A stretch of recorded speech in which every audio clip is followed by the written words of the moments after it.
नमस्कार, प्रारब्ध पर आप सभी का स्वागत। मैं अवनीश, हमारे साथ हैं बाबा रामदास जी। बाबा जी बहुत बहुत स्वागत आपका। और दर्शकों, आज हम आमने सामने हैं। बाबा जी, पिछले 2 दिनों से आपका चैनल निष्क्रिय है, क्या बात है? पहले तो बिटिया की शादी है और आप और मैं हम दोनों शादी के मंडप से बैठ के वीडियो बना रहे हैं। दूसरे, मेरे चैनल पे स्ट्राइक आई है। 1 हफ्ते के लिए मैं अपने चैनल पे कोई भी वीडियो अपलोड नहीं कर सकता हूं। हालांकि मेरा दूसरा चैनल है स्लो जिंदगी, उस पर डाल सकते थे, पर चूंकि बिटिया की शादी में व्यस्त हैं बिल्कुल, और कल भर और व्यस्त रहेंगे तो परसों से उस पर डालेंगे। बिल्कुल। तो ये है दर्शकों, इस समय हम उत्तराखंड में हैं, देवभूमि उत्तराखंड, और वहाँ का नैनीताल से लगा हुआ जिला रामनगर, वहाँ पर हैं। बाबा जी, 2 दिन से आपका चैनल कंटेंट नहीं लेके आ रहा है, लेकिन भारत में बहुत कुछ चल रहा है। और जिस तरीके से सारे लोग पहलगाम अटैक के बाद प्रतीक्षा कर रहे थे कि भारत कब कार्रवाई करेगा पाकिस्तान के खिलाफ, वो कार्रवाई भी शुरू हो गई है 2 रातों से। ऑपरेशन सिंदूर परसों की रात और कल की रात में भी अभी जो खबरें आ रही हैं, कराची में ब्लास्ट हो रहे हैं, लाहौर में ब्लास्ट हुआ है, उसके अलावा रावलपिंडी में ब्लास्ट हुआ है। ये सारी चीज़ें चल रही हैं, लेकिन ऑपरेशन सिंदूर और जो बीती रात हो रहा है उसमें ज़रा फ़र्क है। फ़र्क ये है कि वहाँ पर इंडियन आर्मी ने बाकायदे क्लेम किया, प्रेस कॉन्फ्रेंस करी, प्रेस ब्रीफिंग करी, तस्वीरें तक दिखाई, वीडियोस दिखाए। लेकिन जो कल रात में हो रहा है, ये बताया जा रहा है कि वहाँ पर ड्रोन अटैक हो रहे हैं और इंटरनल अटैक्स हैं। अब इंटरनल अटैक वहाँ बलूचिस्तान का एक मामला ही है उनके खिलाफ, उसके बाद पठानों का मामला है, पश्तूनों का मामला है, तो ये सारी चीज़ें हैं। क्या आपको लग रहा है कि ये इंटरनल अटैक है? अगर हैं तो इंडिया के ऑपरेशन सिंदूर के तुरंत बाद ये संयोग कैसे बन रहा है? क्या ये एक प्लान्ड वे आपको नहीं दिखाई दे रहा है कि पहले बाहर से तोड़ा और अब अंदर वाले एक्टिवेट हैं? कैसे देखेंगे इसको? देखिए, ये तो हम डे 1 से कह रहे थे कि पाकिस्तान को मार के भारत को अपने हाथ गंदे करने की जरूरत है ही नहीं। पाकिस्तान अपने अंदरूनी अंतर्द्वंद्वों से ही टूट जाएगा। और पाकिस्तान ने, देखिए, ये सब अर्न किया है। ये इसमें भारत का रोल, अगर लोग कहें ना कि भारत ने पाकिस्तान के अंदर ये परिस्थितियां पैदा करती है, ऐसा कुछ नहीं है। पाकिस्तान के जो अंतर्द्वंद है वो इतने विकट हैं, इतने विकराल हैं कि सच बताऊं तो भारत को कुछ करने की जरूरत है। आप देखिए ना कि 1971 से पहले ईस्ट पाकिस्तान, तत्कालीन ईस्ट पाकिस्तान और बांग्लादेश में पाकिस्तानी सेना ने, पाकिस्तानी हुक्मरानों ने, वहाँ की गवर्नमेंट ने क्या किया, और 1971 से मैसेज क्या मिला उनको, और उन्होंने सीखा क्या? कुछ नहीं सीखा, कुछ नहीं, बिल्कुल। जो वो 1971 से पहले बांग्लादेश में करते थे, ईस्ट पाकिस्तान में करते थे, आज वही वो बलूचिस्तान में करते हैं, खैबर पख्तूनख्वा में करते हैं, या सिंध में करते हैं, या पाक ऑक्यूपाइड कश्मीर में करते हैं। और इतने ज़्यादा बयाने ले रखे हैं पाकिस्तान ने, इतने ज़्यादा कि इंडिया को कुछ करने की ज़रूरत ही नहीं है। इंडिया को तो खाली उनको इशारा कर देना है कि आप अपना एजेंडा पूरा कीजिए, हम आपके साथ हैं। सिर्फ इतना इशारा भर काफ़ी है। ठीक। और पाकिस्तान ने इतने खुद के दुश्मन देश के अंदर पैदा कर रखे हैं। बिल्कुल। और एक बात बताऊं आपको, मैं पाकिस्तानी सिविल सोसाइटी के लिए सबसे बड़ी दुश्मन उनकी खुद की सेना है। और सेना अपने सर्वाइवल के लिए, अपने फ़ायदे के लिए पाकिस्तान को बेच देगी, पाकिस्तान की जनता को बेच देगी, पाकिस्तान के नागरिकों को बेच देगी, और वही वो कर रहे हैं। बिल्कुल। आज पाकिस्तान में जो कुछ हो रहा है, ये पाकिस्तान की आर्मी का एक कैलकुलेटेड मूव है। हम आगे बातचीत में हम उसको चर्चा करेंगे कि आखिर पाकिस्तान में ये सब क्या हो रहा है। जी अच्छा, एक चीज़ और, बलूचिस्तान की जब भी बात आती है और पाकिस्तान तो ये आरोप लगाता है कि साहब रा करा रही है और बलूचों को हवा दे रही है, वो ठीक है, चलिए इस पर बात नहीं करते। लेकिन हमारे यहाँ जब भी ये बात होती है कि जैसे 71 में तोड़ा, बांग्लादेश अलग किया, वैसे ही बलूचिस्तान अगर आज़ाद होता है, लेकिन हमारे यहाँ एक नैरेटिव ये भी चल रहा है, इसमें राष्ट्रवादी सबसे ज़्यादा शामिल है। वो कहते हैं साहब आपने 71 में बांग्लादेश बनाया, आज बांग्लादेश आपके खिलाफ खड़ा है, खुरापात देख रहा है। तो ऐसे ही बलूचिस्तान की आज़ादी आप करा तो देंगे, लेकिन फिर अगर ईस्ट पाकिस्तान जैसे आज बांग्लादेश की तरह खड़ा है, ये एक नया खुरापात हम तो नहीं पैदा करेंगे, क्योंकि मजहब पर भरोसा ये एक बड़ा सवाल है। तो राष्ट्रवादी खेमे का जो ये विचार है, इसको कैसे देखते हैं? देखिए, बांग्लादेश हमारा पड़ोसी देश था, हाँ, और चाइना के साथ एक तरह से मान लीजिए कि जो हमारे कूटनीतिक संबंध हैं उसके बीच में एक बफर का काम करता है नेपाल और बांग्लादेश दोनों। हाँ, परंतु बलूचिस्तान जो है, एक तो उससे भारत की सीमा नहीं लगेगी, ये इम्पोर्टेंट है। हाँ, ठीक है। तो बलूचिस्तान कभी भी भारत के लिए न्यूसेंस नहीं बन पाएगा। हाँ, बलूचिस्तान जब भी न्यूसेंस बनेगा वो पाकिस्तान के लिए बन पाकिस्तान के लिए ही बनेगा। और भारत सिर्फ उतना ही नहीं कर रहा ना, एक तरफ से भारत ने पाकिस्तान को परेशान करने के लिए उधर अफगान तालिबान हैं, उधर बलूचिस्तान है, इधर खैबर पख्तूनख्वा है, इधर सिंध कराची है, और इधर पीओके है। तो मैं बता रहा हूँ कि इतने ज़्यादा तरफ से पाकिस्तान घिर जाएगा। मुझे तो ऐसा लगता है कि समय तो लगेगा, पर अगले 5 से 10 सालों के अंदर पाकिस्तान के 5 टुकड़े होने स्वाभाविक हैं, होने निश्चित अवश्यंभावी हैं। और पाकिस्तान के पास सिर्फ वर्तमान का पंजाब प्रांत ही बचेगा। ये इसकी तो तस्वीरें भी टहलती हैं, 5 किस तरह से उसका हिस्सा होगा। आपने ये बलूचिस्तान वाली बात की ना, कि वो कभी भी बांग्लादेश नहीं हो सकता, इसलिए नहीं हो सकता कि हमारी उससे कोई सीमा नहीं मिलती है। अच्छा, एक चीज़ और, यहाँ पर बलूचिस्तान को आज़ाद कराना, उसी के साथ एक विकल्प और है जिस पर हम हमेशा क्लेम करते हैं, हमारा पीओजे। तो इंडिया जिस तरीके से आगे बढ़ रहा है, और ये साफ तौर पर दिखाई दे रहा है कि कोई सर्जिकल स्ट्राइक जैसी चीज़ नहीं है, और वार तक, फुल फ्लेज वार तक ये जा सकते हैं।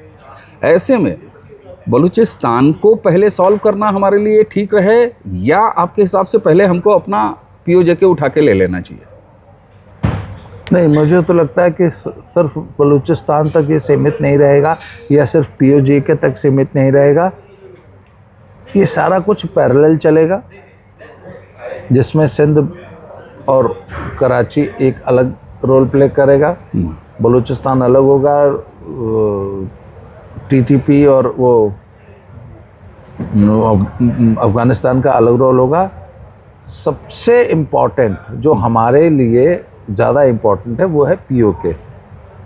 और मैं आपको बताऊं, ये जब पाकिस्तान 2 फ्रंट्स पे पहले से घिरा हुआ है और लड़ रहा है, तो आखिर पाकिस्तान ने तीसरा फ्रंट खोला क्यों? सबसे बड़ा स्वाभाविक तो ये प्रश्न है ना, कि जब एक तरफ आपको अफगानिस्तान मार रहा है, दूसरी तरफ बलोच मार रहे हैं, तो आपने भारत से ये बयाना लिया क्यों?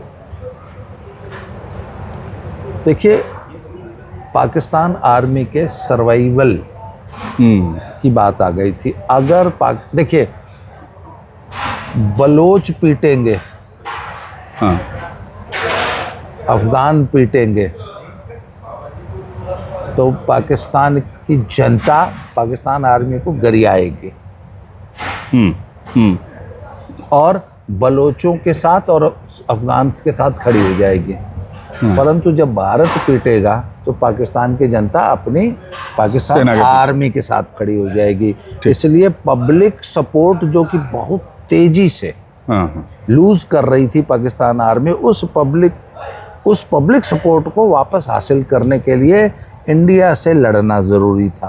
पहला, कश्मीर मुद्दे को वापस गर्म करना ज़रूरी था, और कश्मीर जितनी तेज़ी से डेवलप कर रहा था, मैं आपको बताऊं कि मैं पिछले 5 साल से मनाली में रहता हूं, आप जानते हैं। मनाली नॉर्थ इंडिया का सबसे प्रोमिनेंट हिल स्टेशन हुआ करता था, पर 3 साल कोविड के कारण और 2 साल उसके बाद मनाली का सीज़न इतनी बुरी तरह पिटा है।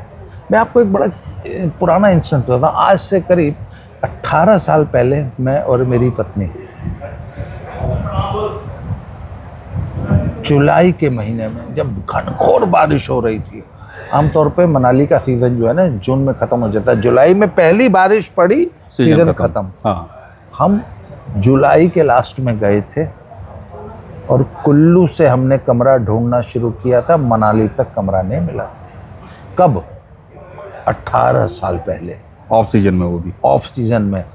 खैर किसी तरह ढूंढते ढूंढाते जब हम मनाली प्रॉपर पहुंच गए तो मनाली में एक कमरा मिला था 18 साल पहले 1800 रुपये का। आज उस 1800 की वैल्यू जानते हैं कितनी है? 10,000 रुपये। बिल्कुल। आज आपको 8 मई को मनाली में 800 रुपये का कमरा अवेलेबल है। कहाँ शिफ्ट हुआ टूरिज्म वहाँ का? सारा का सारा कश्मीर चला गया, और कुछ उत्तराखंड में ऋषिकेश और ये चारधाम वाला सेक्टर। हाँ। तो उत्तराखंड और कश्मीर ने मिला के पूरा हिमाचल का टूरिज्म खा लिया था। और आज कश्मीर में जिस दिन पहलगाम में ये इंसिडेंट हुआ है 22 अप्रैल को, उस दिन पूरे कश्मीर में 20,000 रुपये में रूम अवेलेबल नहीं थे। बिल्कुल बिल्कुल। और सर अरबों रुपए की इकोनॉमी थी कश्मीर के टूरिज्म की। और प्लस जो रेल गई है ना, इसने एक बहुत बड़ा इफेक्ट डाला था। तो सर पाकिस्तान को तो लगा कि कश्मीर तो हमारे हाथ से गया, क्योंकि कश्मीर में इतनी खुशहाली आ गई थी और इतना ज़्यादा पैसा आ रहा था और इंटीग्रेशन हो रहा था। सबसे बड़ी बात आज की तारीख में बताइए, चलिए जो भी घटना हुई इसमें लोकल्स जो भी इन्वॉल्व थे, और आज कश्मीर का बच्चा बच्चा रो रहा है और उन लोगों को गरिया रहा है जिन्होंने इस अटैक में आतंकवादियों को लॉजिस्टिक सपोर्ट दिया। सर आज गुलमर्ग के 95% रूम्स खाली पड़े हैं। बिल्कुल आज की तारीख में। बिल्कुल। तो सर ये कश्मीर को डिस्टर्ब करने के लिए और कश्मीर की इकोनॉमी को, स्पेशली टूरिज्म को पटरी से उतारने के लिए इतना बड़ा रिस्क लिया है पाकिस्तान ने। क्यों? क्योंकि पाकिस्तान आर्मी की जो जगलर वेन है वो कश्मीर है, और इंडिया के खिलाफ कश्मीर का माहौल जब तक पाकिस्तान आर्मी नहीं बनाएगी तब तक वहाँ की पब्लिक सपोर्ट, और सर जूते खा रही थी अफगानिस्तान और बलूच आर्मी से पिट के। ये बात समझ में आती है, बिल्कुल समझ में आती है, बिल्कुल। और ऐसा होता हुआ दिखाई भी दे रहा है। लेकिन उसमें एक सवाल और आता है, अगर भारत से ही उलझना पाकिस्तानी सेना की मजबूरी है, तो ये जो हिंदू नाम पूछना, हिंदू हैं ये आइडेंटिटी कंफर्म करना और तब मारना, ये साफ है कि इस्लामिक टेरर अटैक हिंदुओं के खिलाफ। ये नया फ्लेवर क्यों ऐड किया? क्योंकि आसिफ मुनीर ने जिन्ना वाली थ्योरी रिपीट की थी। ये नया फ्लेवर नहीं है। हाँ। ये कब से, ये आपको नया फ्लेवर क्यों पड़ता है? और हिंदुओं का नाम पूछ के पहली बार मारा गया है। भिंडरावाले का खालिस्तानी आतंकवाद का दौर भूल गए। हम जहाँ बैठे हैं यहीं इसी कुमायूं में उस दौर में था जब खालिस्तानी मूवमेंट था। और यही बाजपुर, काशीपुर, किछा, खटीमा, सितारगंज, यहाँ बसों से उतार के मारा है और हिंदुओं को मारा है। निश्चित हिंदुओं को मारा। और जब 90 के दशक में जब इंसर्जेंसी थी कश्मीर की, और जब वहाँ कश्मीरी पंडितों को, कश्मीरी हिंदुओं को भगाया गया, तब नाम पूछ के नहीं भगाया गया था। बिल्कुल। तो सर इसमें और देखिए, फिर वही बात है, पाकिस्तानी जनता का सपोर्ट चाहिए अगर, तो उसको हिंदू मुस्लिम लड़ाई तो बनाना पड़ेगा। आखिर आसिफ मुनीर का वो 2 नेशन थ्योरी वाला बयान, बिल्कुल, वो क्या कह रहा था? वो पाकिस्तानी मुस्लिम अवाम को एक संदेश दे रहा था कि हम हिंदुओं के साथ कोएग्जिस्ट नहीं कर सकते, और जो सोचता है वो गलत सोचता है। तो उसका नतीजा आपको पहलगाम हमले के रूप में देखने को मिल गया। ये बात आपने बहुत बेहतर याद दिलाई कि पहलगाम अटैक में दर्शकों वाकई ये नोटिस करिए, हिंदुओं के खिलाफ ही हमेशा होता रहा है, चाहे वो खालिस्तानी मूवमेंट रहा हो और चाहे ये पाकिस्तानी का ये कश्मीर वाला हो, उसमें साफ है। अच्छा, अब एक पहलू और चलते चलते जरा सा, आधे मोर्चे की बात हमेशा होती थी। अब लोग कह रहे हैं नहीं साहब, आधा मोर्चा नहीं है, वो 2 मोर्चा है, वो 3 मोर्चा है। ये माहौल है, निश्चित तौर पर है। भारत में इस समय जो आधा मोर्चा या कांग्रेसी इकोसिस्टम, चाहे पॉलिटिकल हो, चाहे उनका इकोसिस्टम हो, कंटेंट क्रिएटर्स में हो, आप उनको इस समय कहाँ देख रहे हैं? क्योंकि उनकी तरफ से पहले सवाल नहीं उठे, लेकिन अब धीरे धीरे सवाल उठ रहे हैं। इमरान मसूद ने तो सबूत मांग लिया पहले की तरह कि भाई सबूत ला के दिखाओ।